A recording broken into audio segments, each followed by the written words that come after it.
So as I gave some thought to today's presentation, right, coming into the room knowing why many of us are here, AI has been a very important topic, thinking people want to, I want to understand, you want to understand what's happening in AI, right? What do we need to look out for? What are we supposed to be doing?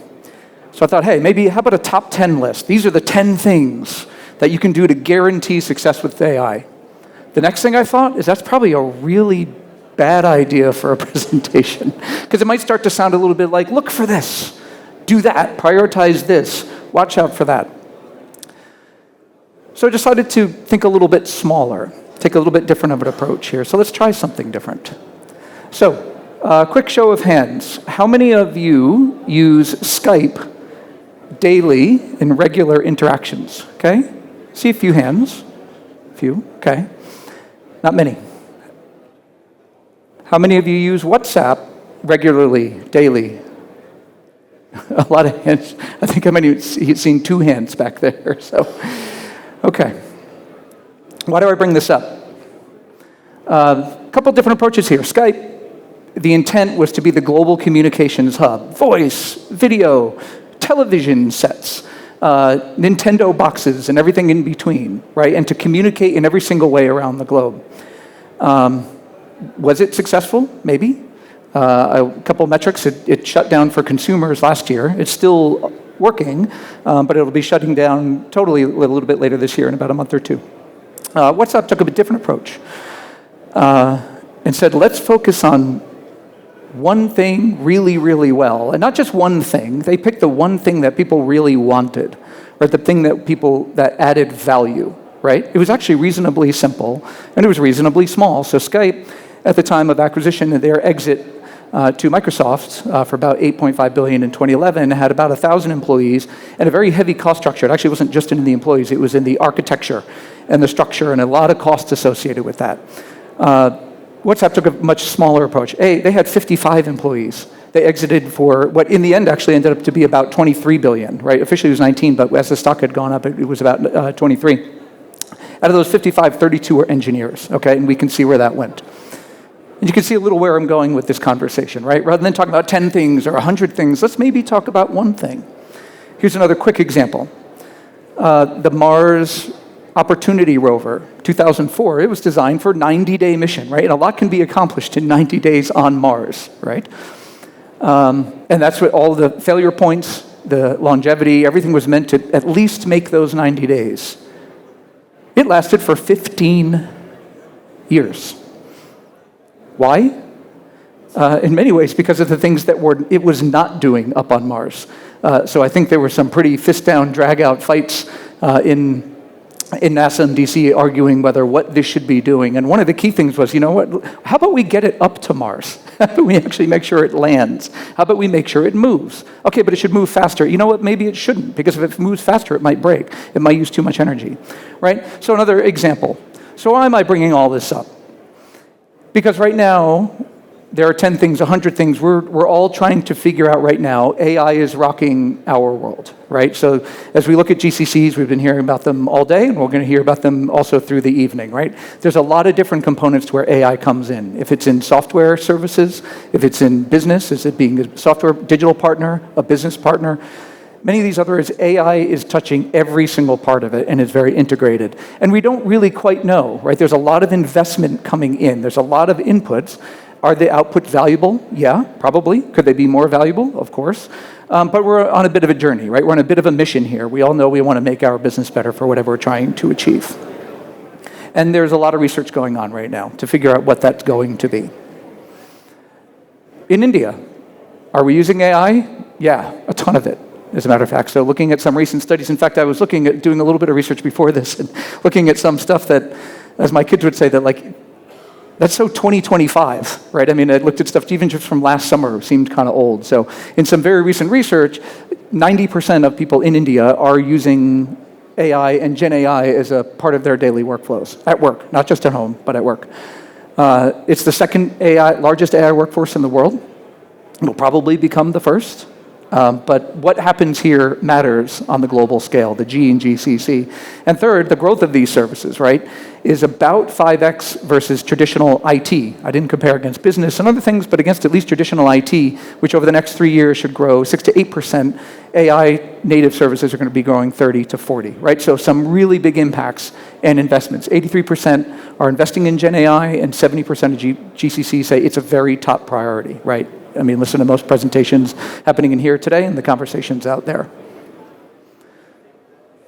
So where do we go with this, right? What do we do? What do we look out for and what do we do? And you may have noticed what was a pretty strong quote in the upper left 2 slides ago. So let me tune into that one a little bit because it's a bit controversial.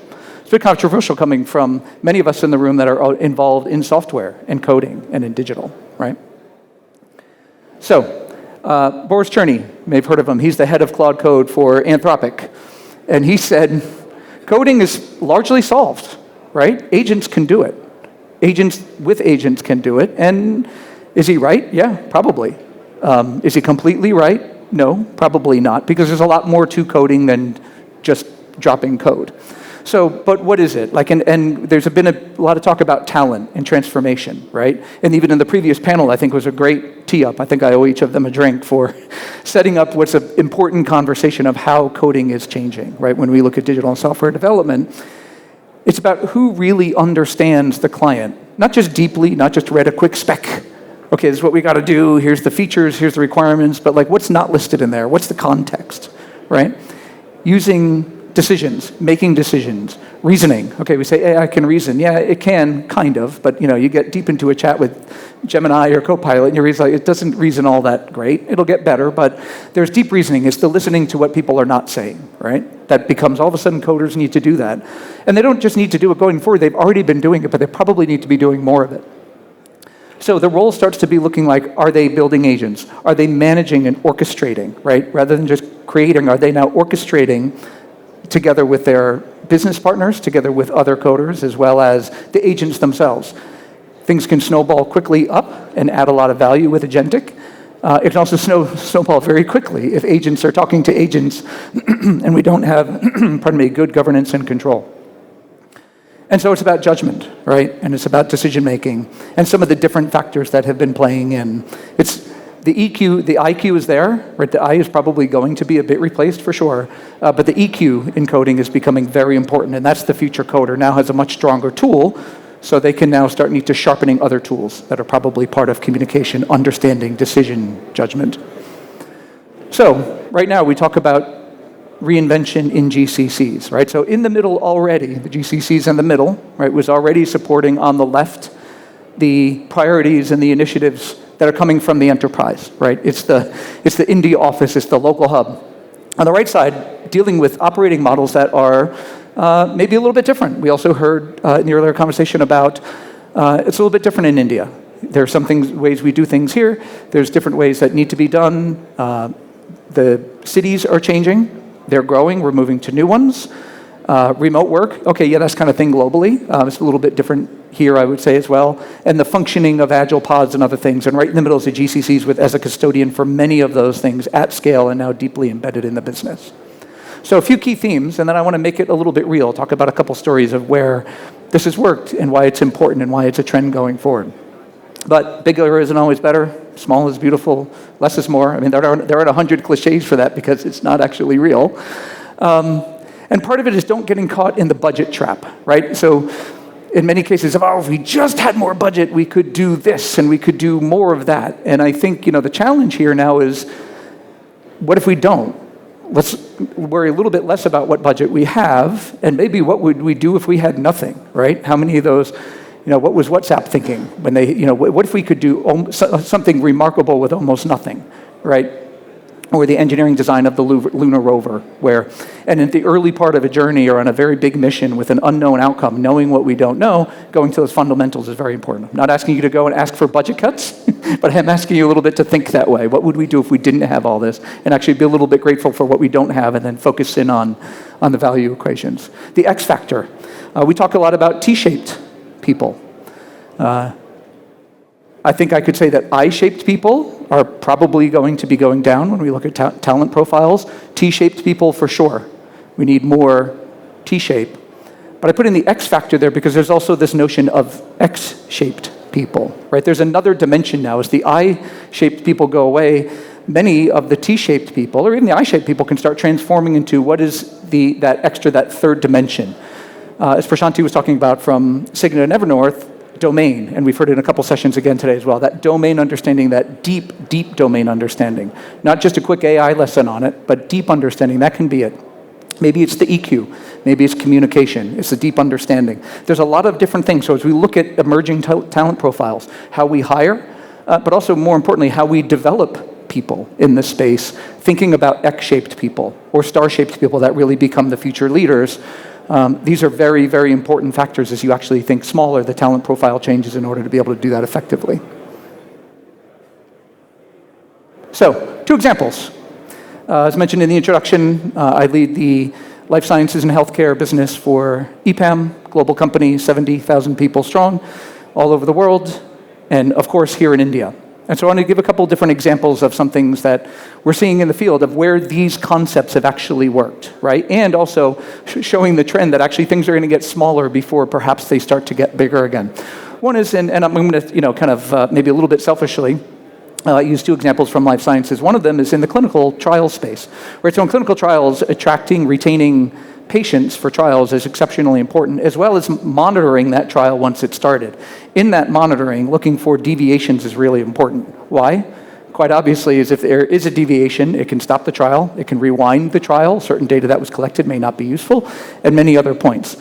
Trial is one of the most important parts of the cycle because a lot of investment has already gone into the drug up to that point. And if it fails there, then everything almost up to there is very possibly gone for a toss. So previously had been using large language models, right? Using document generation, using data analysis, and we're finding it was reasonably inefficient. It was very, very expensive, by the way, right? So using tokens, doing searches and using some of the tools were just rather costly, right? So as we think smaller, so the company moved towards, and this was all happening in India GCC, by the way, both this and the next example were both, was to shift to small language models. So going from trillions of data points that an LLM might be using to something very specific, right? In all of the protocols so far, a lot has been constrained as to what you're looking for and not looking for to study. So they were able to do that, and going by the small approach and going to SLM actually dramatically sped up the program. It reduced the cost of it and made it much more effective to the point where then now some of these deviations could be found in almost real time compared to what was about a 2-week benchmark. And in that 2 weeks, you've actually not only have you lost the 2 weeks, but now you have to possibly unwind what was happening before that. If you can catch something in real time on quality principles, the earlier you find it, the less downstream issues it will create. Second one, let's shift left in the drug development pipeline and go to drug discovery. So here another company, again, this program highly focused in India, was using AI for drug discovery. If you've seen the headlines, again, if it's maybe feels a little 2024, 25 of the giant scale LLMs for protein folding and for drug discovery, compound development in small molecule pharmaceuticals as well as even in biologics. And essentially throwing massive GPU power, right? Saying, okay, our next drug is in our data. Yeah, you know what? It probably is, as a matter of fact. But in what data and where? And so, again, I'm using another example that actually just happened to be shifting from an LLM to an SLM. It was a technology shift, but it was also a mindset shift to leverage what had already been done and focus it from a cost perspective as well as from a compute perspective. And to go from, again, looking at potentially trillions of data points down to maybe 14, 15 million, which is an orders of magnitude smaller, therefore faster, more efficient, and actually leading to the goal, which is in the drug discovery part, which is typically a 2 to 5 year timeline in what's total of about a 12 to 15 year for developing a drug for molecule market. Again, it's a 2 to 5 years, so we don't quite have all of the data, but it's on track to looking at maybe able to save up to 50% of that time. So, in closing, the next decade of global business really, really will be defined by adaptability, right? Can we reinvent? How will we use AI to reinvent? I'm picking one thing that seems like right now seems like a good approach, to think small, think simple, have maniacal focus on proven value in some of the fundamentals. Some things that seem simple we might have overlooked before, let's not, right? It'll center on value, right? That's the question. Of course, we'll use artificial intelligence and also pairing it with actual intelligence, right? Human intelligence, context, judgment, decisions, right? That's really where the magic is going to happen, and I look forward to kind of exploring all of that with you. Thank you.